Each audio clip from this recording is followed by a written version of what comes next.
이번에는 냉온요법 살펴볼게요. 냉온요법은 한번 공부를 해두시면 좀 유용하게 여기저기 쓸 거예요.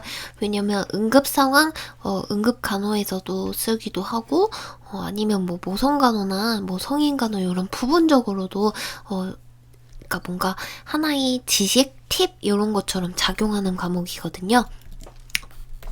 살펴보겠습니다.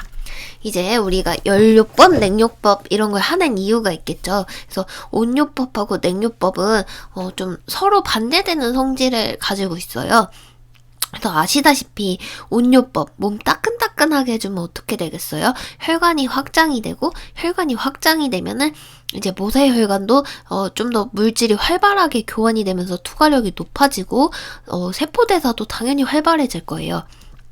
근데 이제 염증도 증가해요. 그래서 염증 많을 때 온요법 하면 안 되거든요. 그래서 맹장염이 있을 때 온요법 해주면 염증이 퍼져서 터져요. 그래서 금기죠. 그래서 이런 특징이 있기 때문에 온요법이 좋을 때 안 좋을 때 우리는 이런 걸 구분할 줄 알아야 돼요.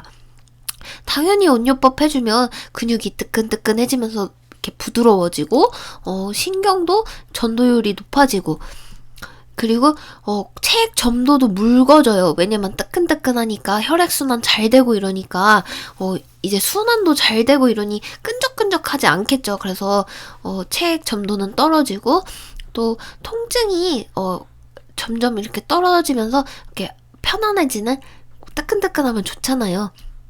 그리고 열요법을 해주면 호흡수도 증가하고 체온은 당연히 올라가겠죠. 따뜻하게 해주니까. 이제 반대로 냉요법이에요. 차갑게 해주니까 혈관이 수축되고 그러다 보니 모세혈관도 같이 수축이 돼서 투과가 잘 안 돼요. 세포 대사도 떨어지고 대신에 얘는 염증을 감소시키는 효과가 있어요.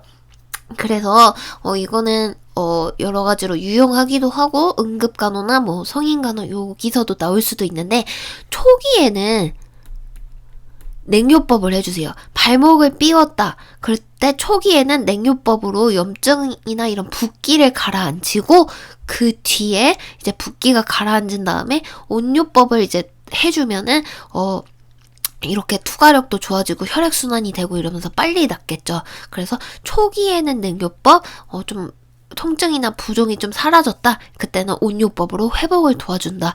요렇게 이해를 하시면 쉬울 거예요. 그리고 당연히 냉요법 하면 근육이 차가워서 수축되고 그러다 보니 전도율도 떨어지고 아무래도 피 같은 게 다시 얼어버리고 좀 차가워지고 이러다 보니 순환이 안 돼서 점도는 오히려 증가를 해요. 그리고 통증은 초기에는 좀 차갑고 불편하다가도 점점 무감각해지면서 통증을 좀 줄여주는 효과가 있죠.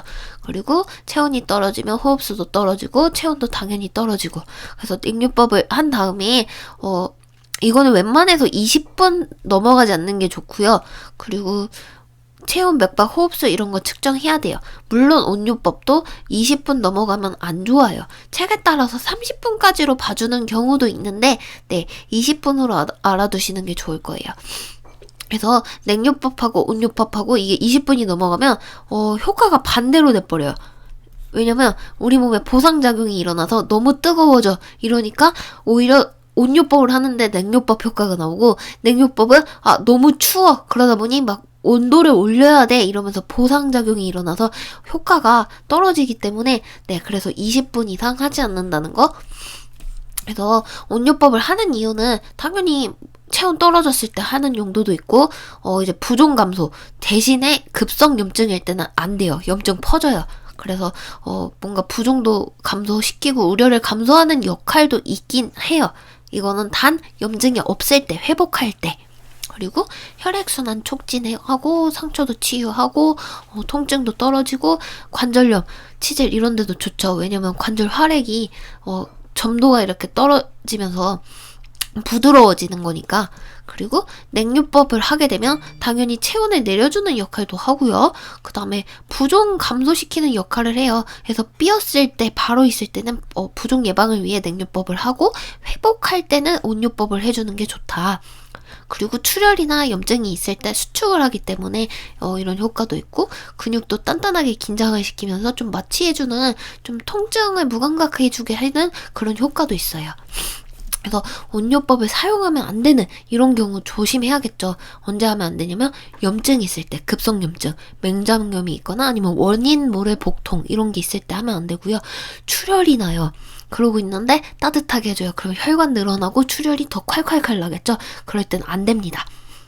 그리고 개방 상처가 있거나 아니면 순환장애, 의식장애, 뭐 감각장애가 있는 사람은 하면 안 돼요. 왜냐면 화상 입을 수 있어요. 감각장애 있는 사람은. 그리고 온요법을 했더니 피부가 빨갛게 되고 좀 따끔따끔거린다 이러면 바로 중단을 하는 게 포인트입니다. 그리고 냉요법 같은 경우는 마찬가지로 개방 상처에 하면 안 돼요. 그리고 말초순환 장애 환자나 감각 이상자는 하면은 이게 차갑고 뜨거운 걸 구분을 못해서 안 좋거든요. 그래서 노인이나 어린이, 빈혈 환자한테 하면 안 좋고, 마찬가지로 너무 차가워서 자결감이나 뭐 감각이 없고 수포, 얼룩반점, 창백함 이런 게 나타나면 바로 중단을 해야겠죠.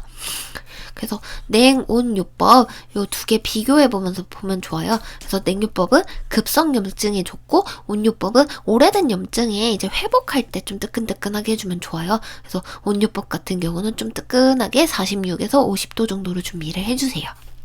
그래서 냉이나 온이나 두 가지가 있는데 하나는 주머니로 하거나 아니면 하나는 수건에 적셔서 바로 하는 요 두 가지 방법이 있어요. 그래서 먼저 냉부터 살펴볼게요. 냉에 얼음 주머니에 넣게 되면 큰 얼음을 넣는다 아니에요.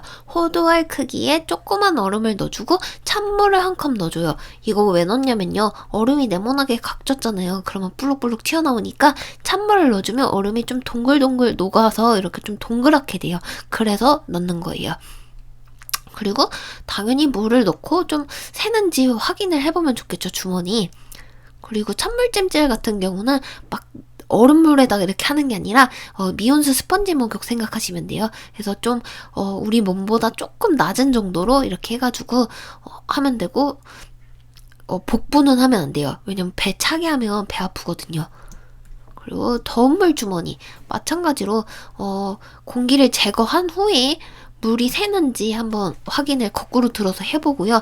물 가득 채우면 뜨거운 물 같은 경우는 점점 부풀어가지고 팽창했을 때 주머니 터지고 이러면 화상 입어요. 그러니까 발치 쪽에 할 때는 3분의 2 정도 아니면 다른 곳에 할 때는 한 반 정도 이렇게 채워준다는 점. 그래서 가득 채우면 안 된다 이렇게 보시면 되고 2시간마다 온도가 식었는지 어떤지 한번 확인해 주시고 커버나 수건으로 감싸고 이렇게 해주는 게 좋아요. 바로 주머니 대주는 게 아니라. 그리고 더운 물 찜질 같은 경우는 이제 더운 물보다 이 더운 물 주머니를 이렇게 대주는 것보다 바로 이렇게 물찜질을 해주는 게 효과가 좋은데 조직 손상 위험이 있을 수 있어요. 화상으로. 그래서 이거 막 계속 붙이고 있는 게 아니라 뜨거운 물을 댔다 뗐다 이렇게 대고 있다가 뗐다 이렇게 반복적으로 피부에 뗐다 붙였다 이렇게 반복하면 좋아요. 이때 피부 보호나 화상 방지를 위해 바셀린이나 책에 따라서 이렇게 써있던 것도 있었던 것 같아요.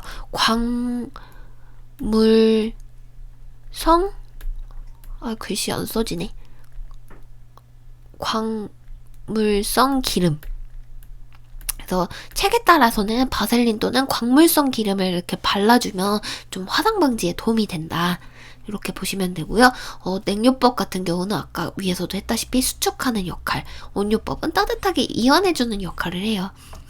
근데 어쨌든 이 두 개 다 하고 나서 이상이 없는지 체온 측정을 한번 해줘야 되고요. 반드시 공기 제거하고 그 다음에 공기 제거할 땐 옆으로 이렇게 주머니가 이렇게 있으면 이렇게 옆으로 밀어가지고 공기 빼면 되겠죠. 그리고 한 번씩 새는지 한번 뒤집어서 사용 전에 확인도 하고 그 다음에 주머니 다 쓰면 물기 닦아서 그리고 냉이든 온이든 어쨌든 20분 넘기지 말 것. 그래서 이거 넘기면 효과가 반대로 돼요. 그래서 하지 말라는 거고. 그다음에 기타 온요법은 이제 요 주머니나 찜질 말고 물 온도 조절 패드 요런 게 있는데 아니면 가열 램프처럼 이렇게 열을 이렇게 좀 적외선 램프처럼 이렇게 뜨뜻하게 해주는 이런 게 있는데 여러 가지가 있다. 그래서 화상 조심하고 이런 거. 그다음에 좌욕도 어떻게 보면 온요법 중에 하나죠. 그래서 40도 더운 물을 하고 그다음에 식으면 주전자로 물을 첨가해가고 여기서 조심해야 되는 게 이게 소독돼야 써라 이런 게 있고 환자 혼자 두지 말아라 이런 거. 그래서 요 자욕을 할 때는 뭐 회음 절개를 했거나 아니면 치질, 산모 산모 나중에 회복할 때, 아기 낳고 회복할 때 요럴 때 쓴다고 해요. 그리고 뭐 하이드 큘레이터 팩, 뭐 여러 가지 뭐 이렇게 좀 따뜻하게 해주는 뭐 이런 기구들. 그다음에 냉요법.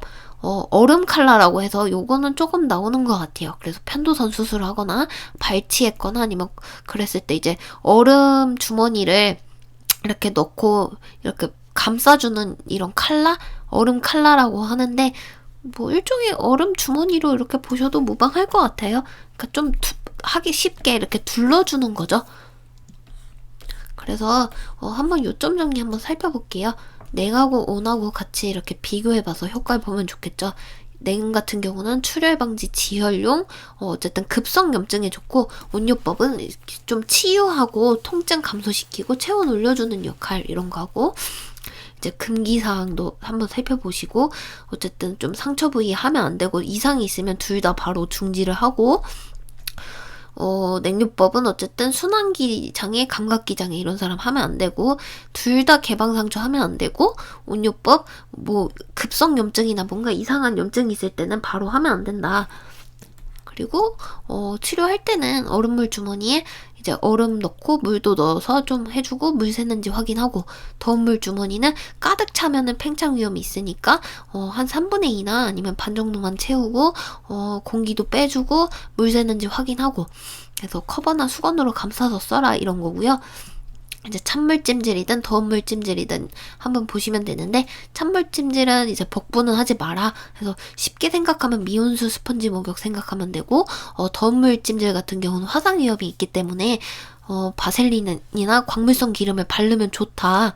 그리고 계속 붙이고 있는 게 아니라 피부에서 떼고 붙였다 이렇게 반복하는 거. 그래서 둘 다 적용하고 30분 후에 체온 변화가 이상이 있는지 한번 체크를 해주고, 20분 둘 다 넘어가면 안 되고 역효과 나니까. 그리고 쓰기 전에 꼭 공기 제거하고 잠가서 새는지 확인하고 써라 이런 거. 그리고 기타 온요법으로 요런 게 있는데, 가열 램프, 어쨌든 온요법이다 보니까 화상을 주의해야 되겠고요. 좌욕 같은 경우는 이제 회음절개, 뭐 치질 환자 이렇게 쓰는데, 소독대야에 40도 정도 되는 더운 물을 준비해주세요. 식으면 주전자로 물 첨가해가면서 쓰고요. 절대로 환자 혼자 두지 말아라. 그리고 얼음 칼라 같은 경우는 편도선 수술이나 뭐 발치했을 때 뭐 통증 좀 감소시키고 지혈하려고 잘게 무슨 얼음을 넣고 마찬가지로 공기 빼고 묶어서 이제 수건으로 이렇게 감싸서 대주는 일종의 냉요법으로 보시면 됩니다.